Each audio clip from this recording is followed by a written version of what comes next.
Kasara returns to the ranch. After 6 years, the wind had not yet decided which way to go. After the storm, it curled back on itself in the low dips of the Wyoming range, carrying the tang of wet earth and lightning-struck air.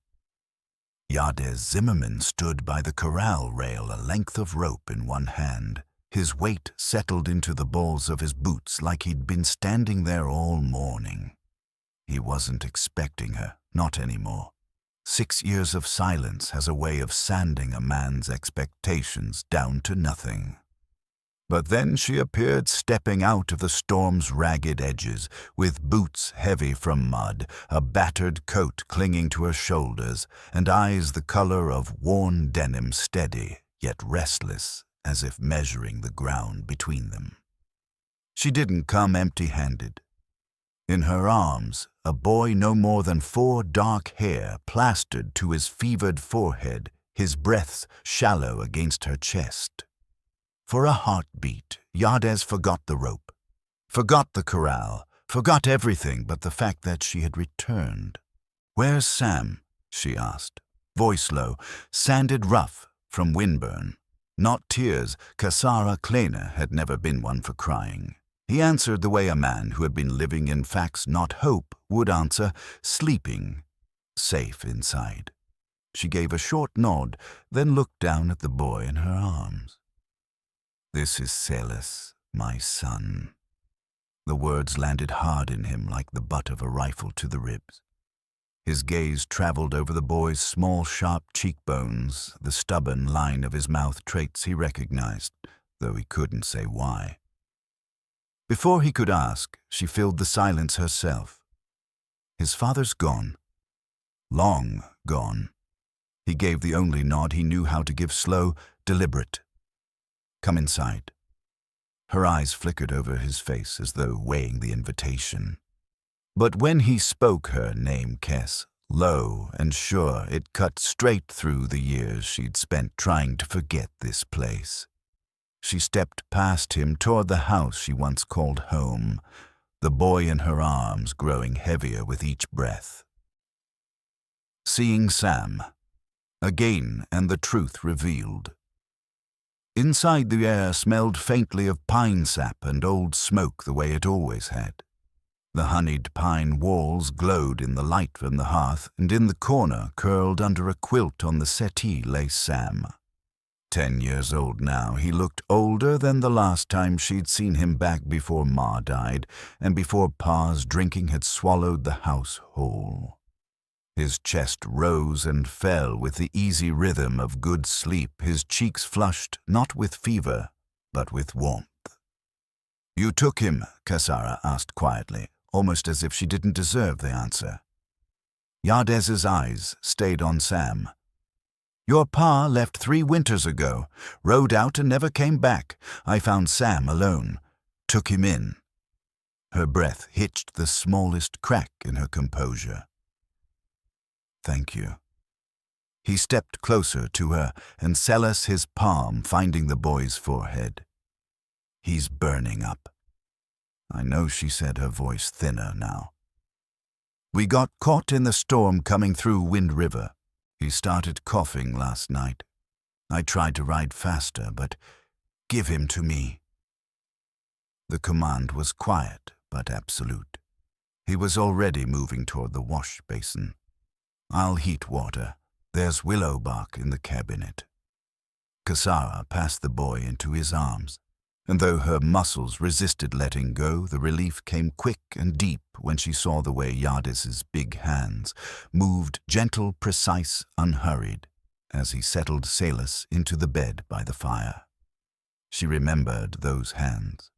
She remembered everything. "You should rest," he said over his shoulder. "I can't sleep. You need to. You're shaking." Her voice wavered. "I promised him I'd get him safe." "You did." His reply was steady, grounding her without trying. She looked at him, then really looked, and the years between them collapsed into the space of a breath. Talking about the past and her leaving time had carved lines into his face deepened by sun and wind, but the eyes, those were the same. Grounded steady, the kind that could hold your gaze until you either trusted him or turned away. Cassara did neither. She stood there, holding herself together by sheer will. "I shouldn't have left," she said finally, the words tasting like metal in her mouth. He didn't answer right away, just poured hot water into a basin, stirred in the bark shavings, and dipped a rag in before laying it across Celis's chest. Only then did he say, "I waited." Simple words, but they cracked her open in places she had patched clumsily over the years.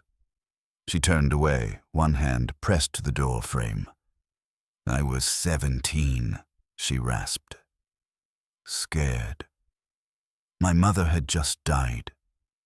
My father was drinking himself into the ground. I had Sam to look after.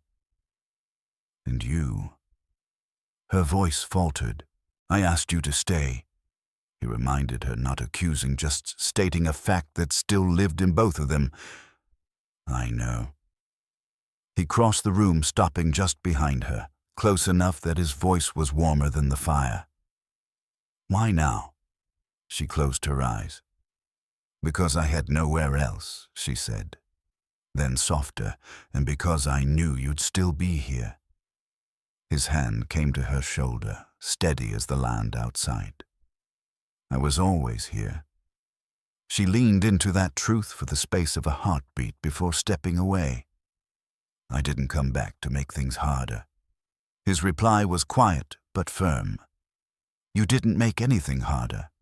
You brought a sick child through a thunderstorm. You came back to save him." "That takes guts." Her eyes met his, brimming but dry. "I just want him to live." "He will," Yades said. "You're not alone this time." And for the first time in years, she believed it. The reason, for her, return. The fire popped softly in the hearth, a log collapsing into itself. Cassara stood by the bed where Celis lay, watching his chest rise and fall with the uneven rhythm of fevered sleep. She didn't realize her hands were shaking until she reached to tuck the blanket tighter and caught herself pressing too hard, as if the fabric could shield him from everything that had chased her here. Behind her, Yades moved with deliberate quiet, pouring the steaming water into a basin, wringing the willow bark rag. "You should sit," he said. "You're running on nothing." She didn't answer, her eyes locked on her son. "Kes," he said again low, and it was the way he said her name that did it soft but anchored like a line thrown across a raging river. She straightened slowly, turning to face him. "You want to know why I'm here," she said, and he gave a single nod, no judgment in it, just patience. She swallowed hard. "Because I had nowhere else." The words hung between them stark as frost on the window, then almost as if it cost her more than the first confession, she added, "And because I knew you'd still be here."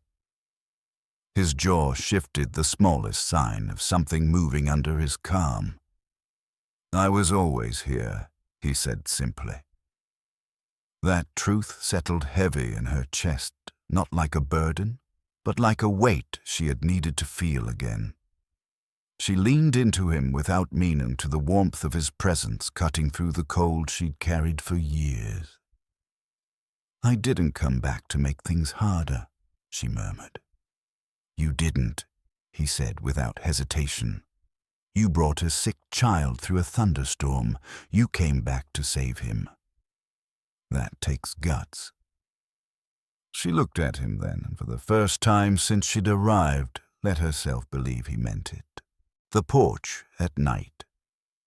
By the time Celis's fever had broken, and Sam had stirred under his quilt, blinking up at her with bleary surprise, the storm had passed. The air outside was washed clean, and the moon hung low, painting the pasture in silver. Cassara stepped onto the porch, pulling her shawl tighter around her shoulders. The boards were cold under her bare feet. Yades was there, sitting on the top step with a blanket draped over his shoulders, elbows resting on his knees. He stood when he saw her, tilting his head toward the open space beside him. "Couldn't sleep?" he asked. She shook her head, lowering herself onto the step.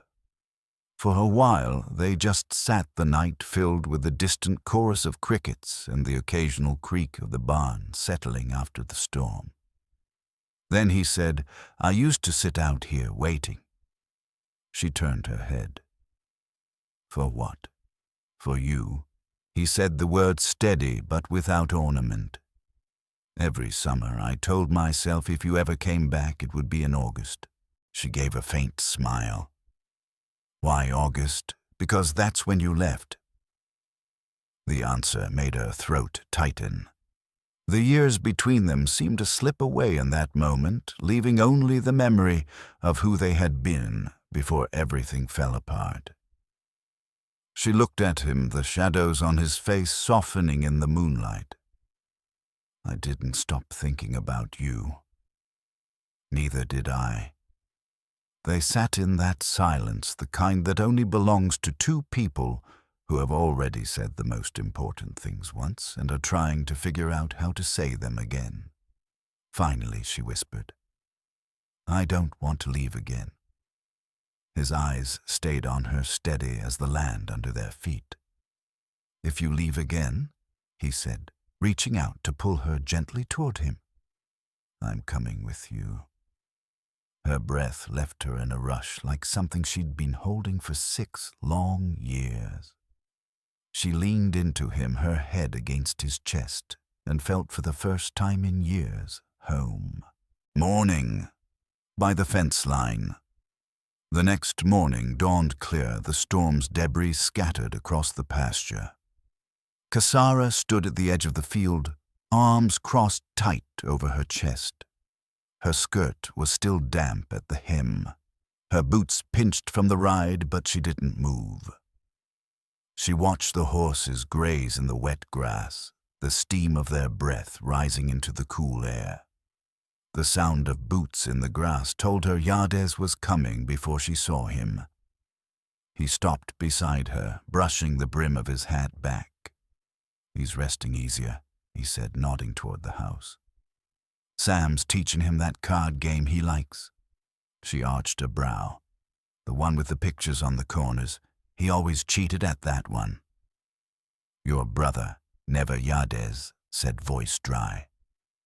Kasara almost laughed. The wind stirred the tall grass, carrying the sharp cry of a hawk from somewhere beyond the ridge. "How long did you stay on here after my father left?" she asked, her gaze still fixed on the hills. He shifted his weight boot heel, pressing deeper into the soft soil. "After he rode out, I figured the place would go to ruin if I didn't. Sam needed feeding. And your mother's roses. Well, I couldn't quite let those die." She turned to look at him. "You tended Ma's roses, didn't seem right letting them go wild." The sun caught on the fine dust along his collarbone, and she saw it. Then he had changed, but not in the way she feared. "You've settled into yourself," she said softly. He didn't answer, just looked toward the fence line where a rail sagged at the far end. "Storm gave it a good beating," he murmured. "I'll fix it this evening. I can help." He glanced at her, brow raised. "You've been on the trail for a week. You need sleep, food, time." She shook her head. "Time won't fix what's broken in me. Working might." He studied her for a long moment before nodding once. "All right." Fixing the fence together. By mid-morning, the air had lost its early chill, and the sun hung bright over the ridge. They worked side by side without much talk, the rhythm of the labor speaking for them.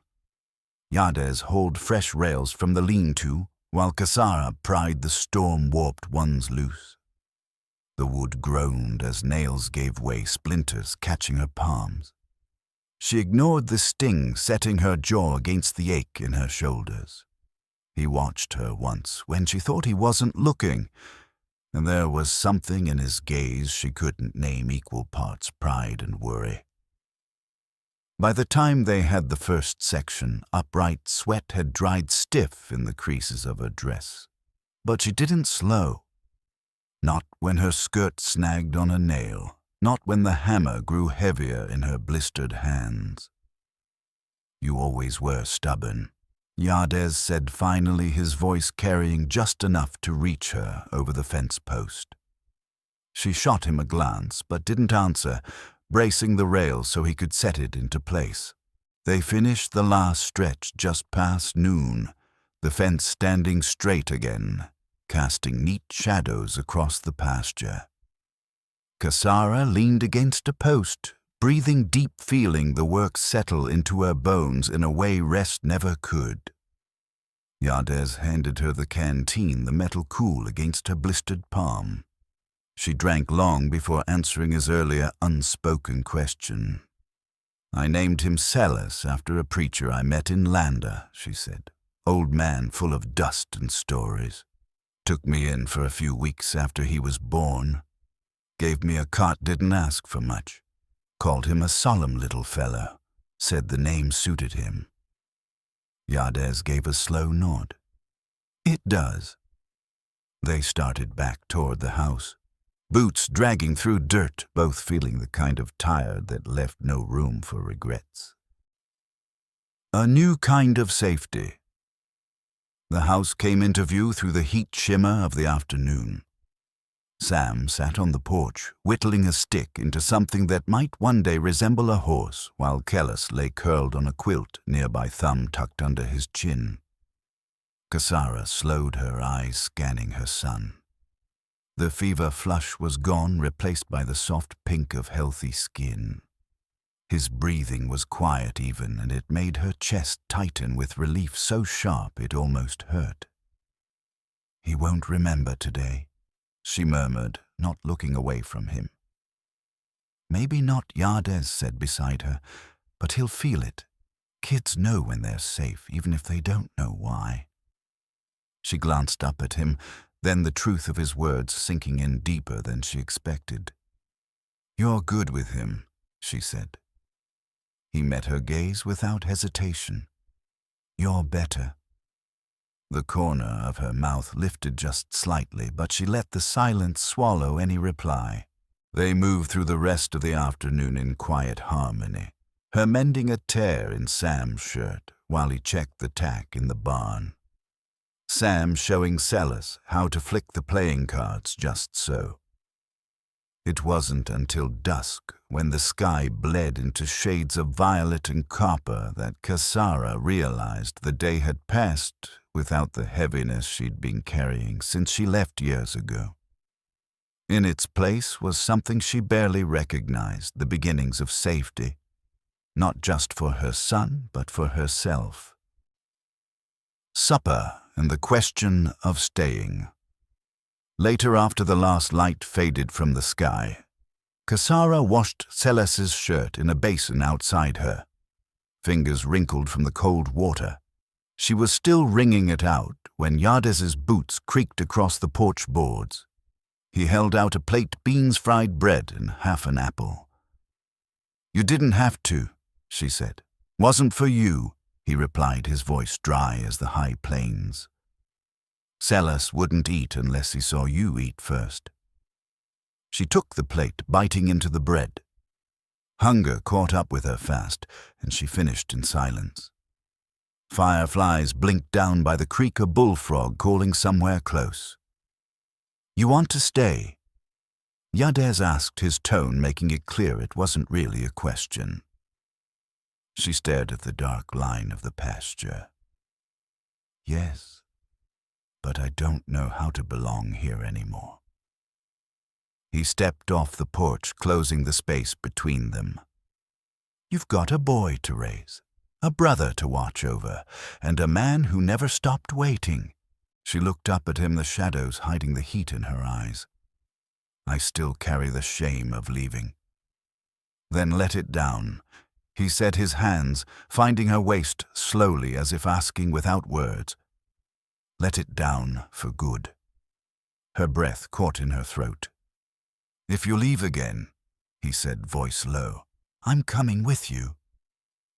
She pressed her forehead to his chest, her arms wrapping around him at last. I'm not leaving, she whispered. Not now. Not ever again. And in that moment, she meant every word.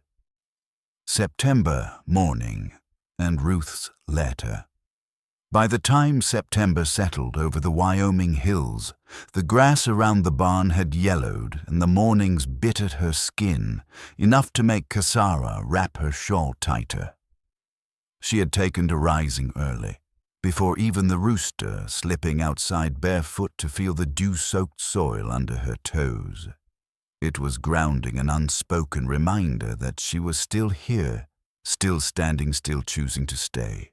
Inside Silas now slept deeper, the cough that had clung to him long gone.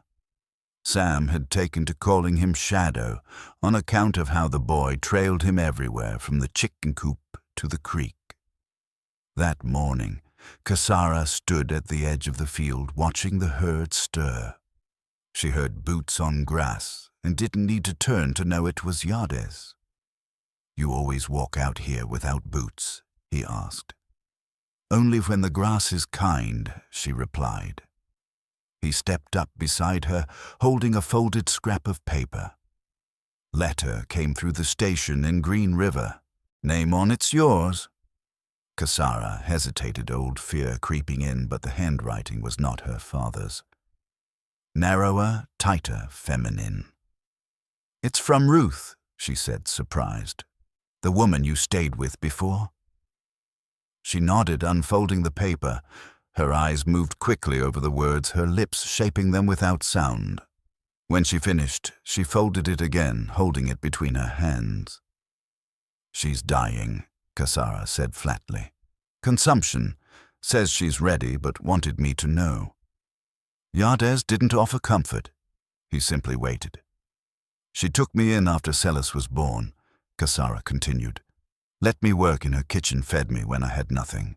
I left without saying goodbye. His voice was steady. Letters don't fix that, but they help. She nodded once. I should write back. You will, he said. They stood a while longer, the wind tugging at their clothes, the smell of early frost in the air. When she finally turned back toward the house, his steps matched hers without effort, riding out to the West Ridge. Later that week, Yades saddled his roan for a ride out to the West Ridge to check the fence where elk sometimes tested the rails. Kasara packed a small satchel for him, biscuits, dried peaches, and a strip of jerky, tucking it into his saddlebag before he mounted up. Be back before sundown, he said, adjusting the reins. You better, she replied, handing him his hat. As he swung into the saddle, Celis came barreling out onto the porch, waving a wooden horse Sam had carved. Bring me a rock, the boy shouted. Yades tipped his hat. A good one, Kasara stood at the gate watching him ride toward the hills until he became a dark speck against the land. She didn't like how her chest tightened at the sight even for a single day's absence, but she didn't name the feeling, not yet. By the time Hoofbeats returned that evening, the sun was bleeding deep into the horizon. She met him at the gate lantern, swinging in her hand. Yades dismounted, pulling something from his coat pocket. Best one I could find, he said, holding out a smooth black river stone. Celis grabbed it with both hands, grinning before darting off to wash it in the trough. Kasara's eyes lingered on the stone, then on Yades. Fence hold, mostly, he said. Found tracks, wolf, maybe coyote. Might have to watch that line closer. She tilted her head. So you'll be staying close then? His gaze didn't waver. Unless you tell me not to. She didn't answer. She didn't need to. Porch Confessions. That night, after Sam and Celis had been tucked into quilts, Cassara found Yades on the porch sharpening his old pocket knife with slow, deliberate strokes. She sat beside him, pulling her shawl tighter. "I started writing Ruth back," she said. "Good," he replied, not looking up. "I got stuck halfway through," she admitted. Couldn't find the words. He set the knife down the whetstone quiet. "Start with the truth." Cassara folded her hands in her lap. "I was angry when I left. Not at her, at everything. I took it out on the wrong people." He gave a slow nod. "We all do." She turned to study him, the lantern light catching on the hard line of his jaw. "You never asked if I loved Celis's father. Figured if you wanted me to know, you'd tell me." She let out a breath. "I didn't. Not even for a moment." His eyes didn't flicker. "Then why stay with him? Because I thought I had to. Thought no one would want a girl with a baby." She swallowed. "I was wrong." His hand found hers quiet, certain. "You're not a girl anymore," he said. "No," she answered, voice trembling. "I'm not." The silence deepened, but it wasn't empty. It was weighted with all the years they hadn't spoken, all the truths they'd carried alone. She leaned into him, then her shoulder fitting against his side. He didn't move at first, then his arm came around her, warm and sure.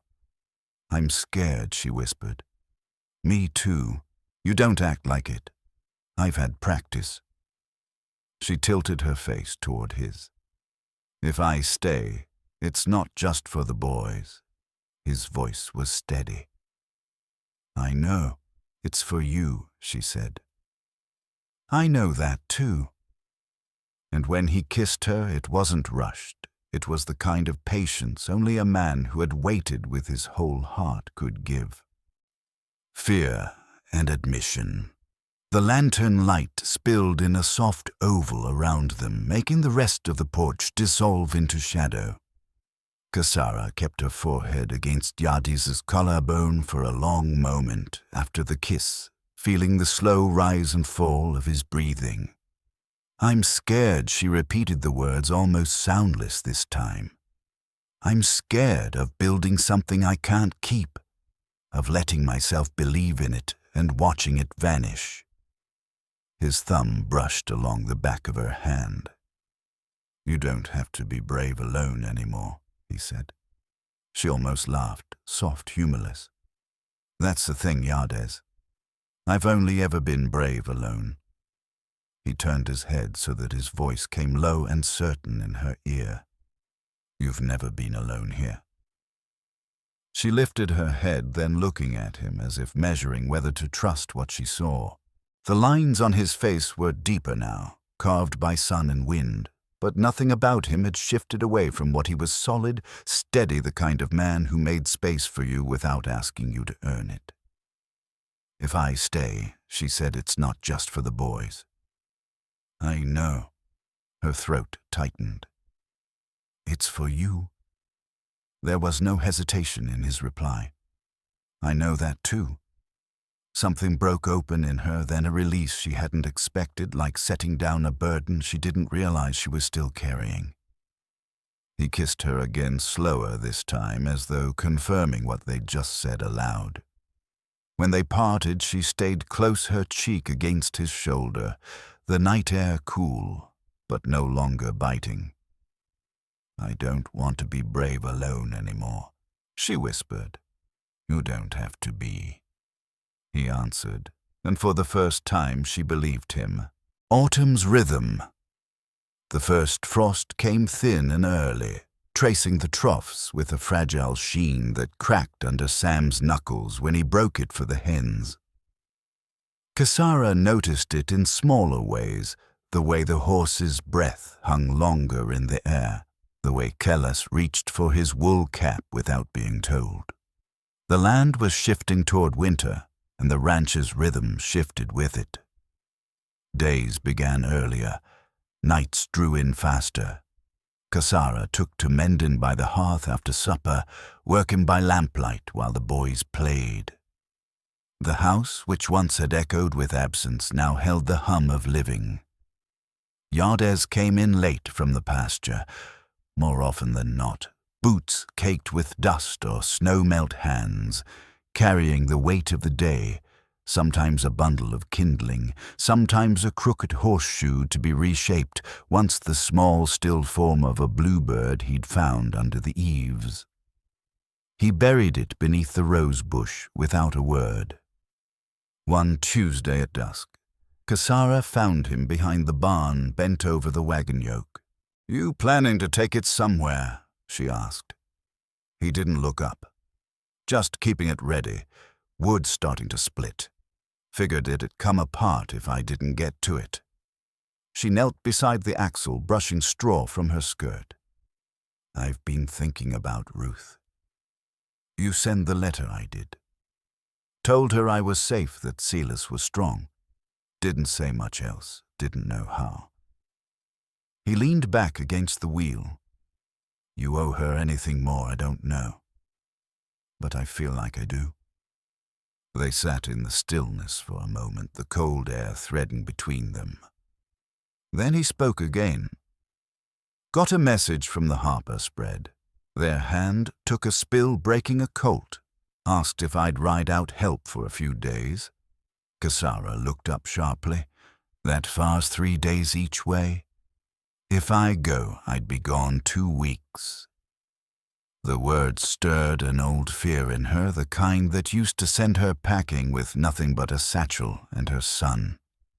But she didn't turn away this time, choosing to stay instead of leaving. "You'll go?" she asked finally. Yardes studied her for a beat, as if weighing more than just the question. "Not if you don't want me to." She met his eyes, holding them steady. "You've got your own life. I won't ask you to stay still on account of me." His jaw shifted, but his answer was quick. "It's not on account of you. I'll stay." He said it like a man stating a fact already settled. "Not because I can't leave, because I've got something worth staying for." She rose from her crouch, brushing her palms down her apron. "Then don't fix the yoke just yet." His mouth twitched the faintest ghost of a smile. "All right." That night, long after the boys were asleep, Cassara carried a lantern into the barn and found him brushing down the roan mare. The horse flicked her ears, but stayed calm under his hands. "You always come out here this late?" she asked, leaning on the stall rail. "Sometimes helps settle my head. I used to think I'd never have a place to rest," she said quietly. "You do now." She hesitated, then admitted, "I used to believe I had to earn peace, like it was a reward for surviving." He set the brush aside, turned toward her. "Maybe it's not something earned. Maybe it's something you decide to let in." She stepped closer, the lantern swaying between them. What if I don't know how his hand found her waist steady and sure, just as it had been the night she came back through the storm? "Then I'll show you." She let herself lean into him, into the warm space between them, and thought for the first time that maybe she would let it in. The barn at night. The lantern light cast long, soft-edged shadows against the barn walls, swaying with each shift of her hand. Cassara stood just inside the doorway, the cool scent of hay and horsehide filling the space between them. Yardes's back was to her, his steady strokes along the roan mare's flank quieting the animal as much as himself. She watched for a moment before speaking. "You always come out here this late." He didn't turn. "Sometimes helps settle my head." She stepped further and leaning against the stall rail, the wood worn smooth from years of use. "I used to think I'd never have a place to rest." His movement slowed, then stopped. "You do now." Her fingers traced a knot in the rail, I used to believe I had to earn peace, like it was some kind of prize for surviving. He finally turned, leaning the brush against the wall. Maybe it's not something earned. Maybe it's something you decide to let in. She took a slow step toward him, the lantern swinging gently between them. What if I don't know how his hand found her waist warm and certain, just as it had the night she came back through the storm? Then I'll show you. The mare shifted behind him, but neither of them looked away from the other. Cassara let herself lean into that space between them, her fingertips brushing the line of his collarbone. "I want to believe this is real," she said quietly. His eyes didn't waver. "It is. I want to stop waiting for it to disappear. It won't." And in his voice, she heard no doubt only the unshakable calm of a man who had chosen both his life and the people in it. She didn't answer with words, she just stayed close until the quiet between them felt like the most certain thing in the world. Snow and the decision to stay. The first snow came before November light as sifted flour drifting over the roofline and laying a thin hush on the pasture. In the kitchen, Cassara worked the bread dough, with her sleeves rolled the stove crackling behind her. Through the frosted window she could see Celis bundled in a patched coat helping Sam gather kindling beneath the cottonwoods. She smiled faintly before turning back to the table. The door opened behind her, bringing in a rush of cold air and the sound of boots on wood.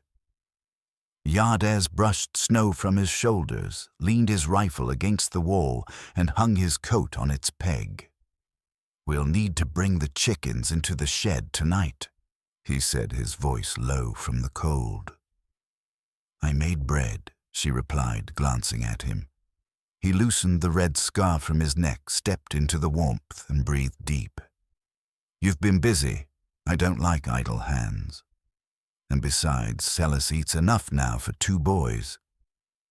He grinned faintly. "Thought I saw him sneak a second biscuit yesterday."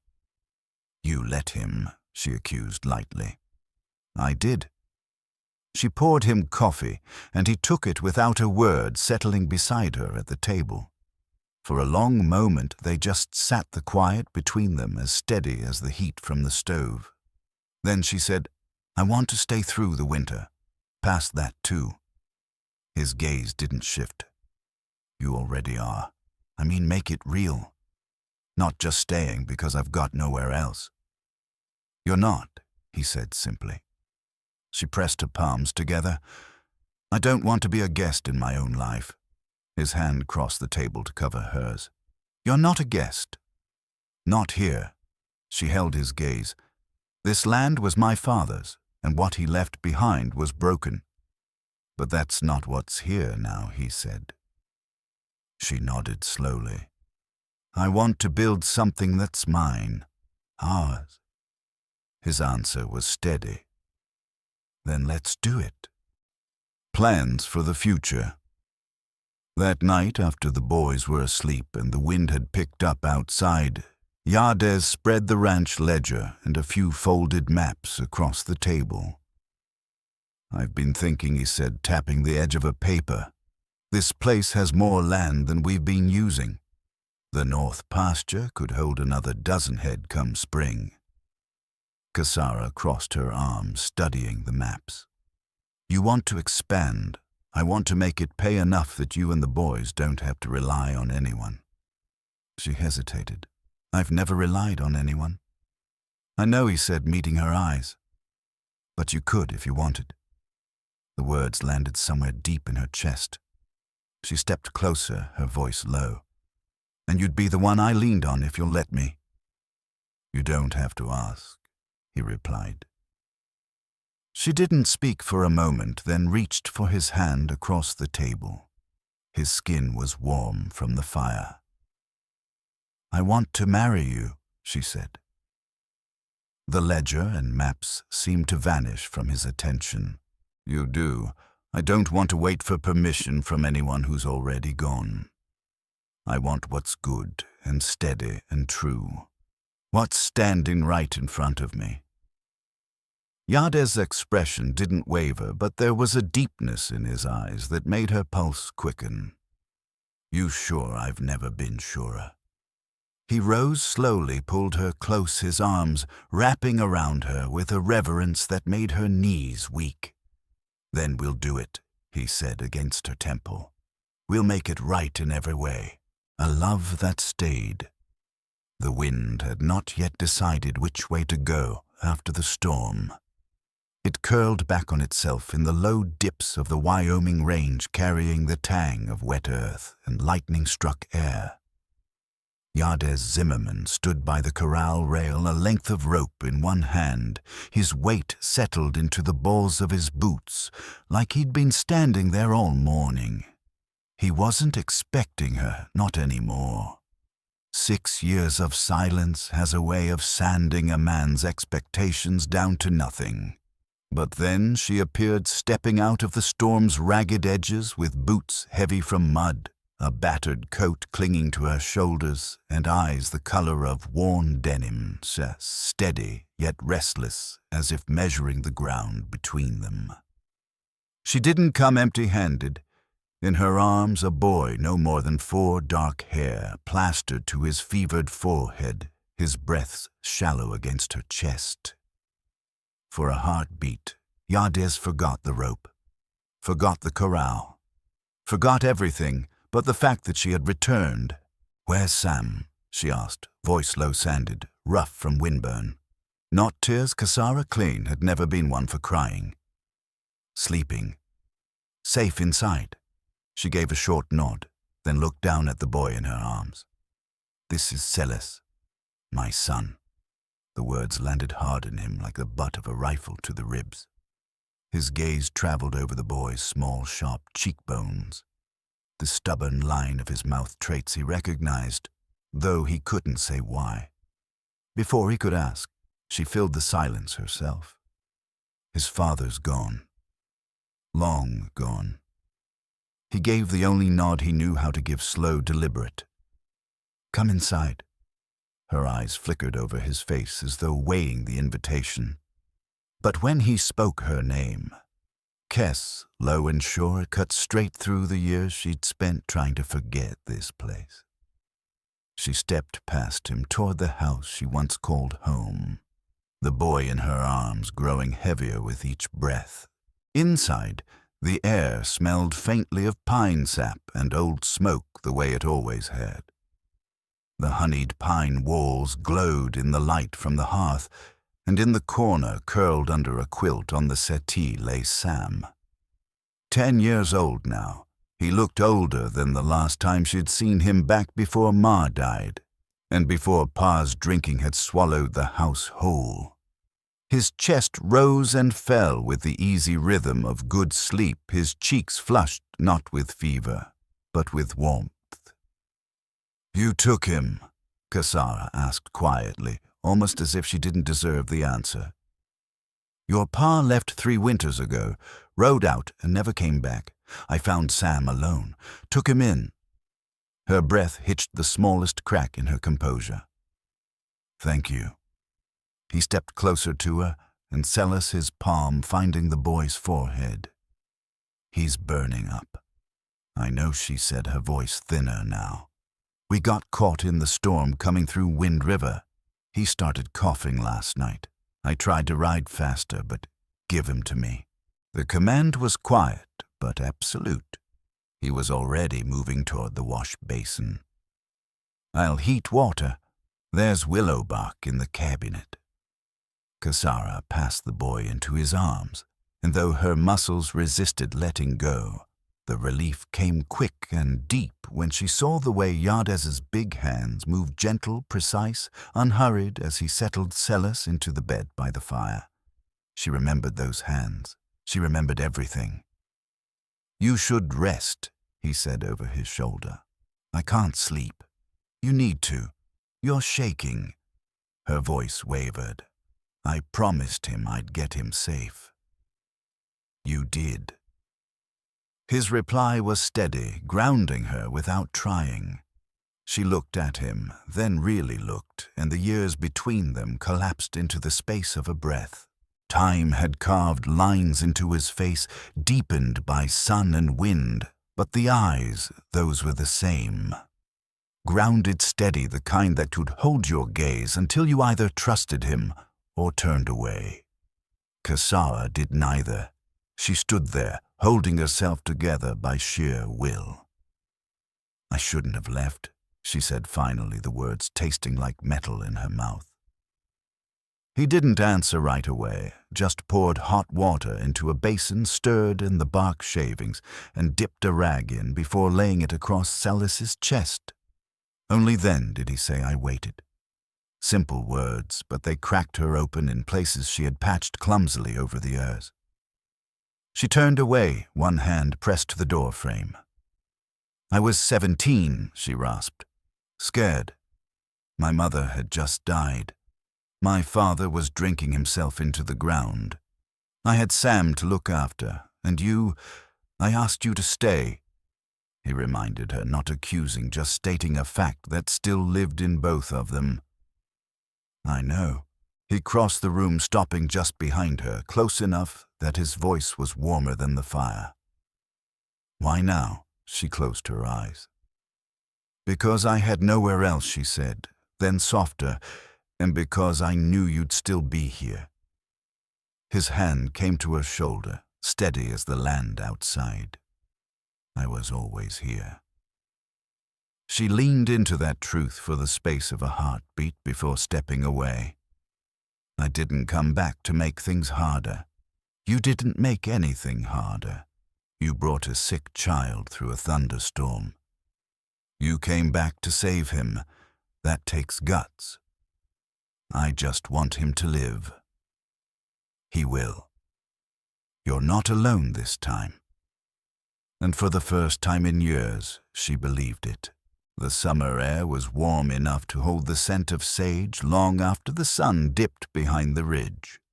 Kasara stood at the edge of the pasture, the grass whispering against her skirt, her hands resting on the curve of her stomach, where new life was beginning to stir. Behind her, the house glowed in the fading light windows, open curtains lifting with the evening breeze. She could hear Sam's laughter spilling out from the kitchen, Celis's smaller voice tumbling after it, the clatter of dishes as they helped Yades clear away supper. She closed her eyes and let the sound settle into her bones. This was what she had feared she'd never find, not the quiet, not the safety, but the sense that she belonged in it, that it wasn't borrowed time, that no one was going to take it from her. Boot steps crunched softly in the grass. Yades came to stand beside her, the lines on his face gentled by the twilight. He didn't speak at first, just slipped his calloused hand into hers. The warmth of his palm was as steady as the ground under her feet. "Fence held," he said finally, as though giving her a weather report. She smiled faintly, keeping her eyes on the horizon. Good. They stood like that until the first stars appeared, until the sounds from the house softened into the hush of settling in for the night. Kasara turned toward him, then her voice low but certain. "I'm not running anymore." "I know," he said, and in his tone was no doubt, no question, only the calm assurance of a man who had been here all along, waiting for the moment she believed it too. He pulled her close, his arms wrapping around her in a way that felt less like holding and more like keeping. She breathed in the scent of leather and sun-warmed cotton, the smell of home.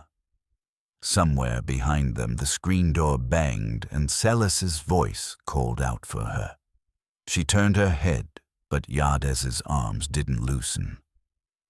"They'll wait," he murmured, and for the first time in her life she knew he was right.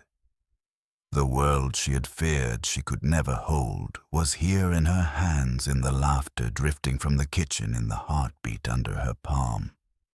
It was not fleeting. It was not fragile. It was hers. And this time it would stay.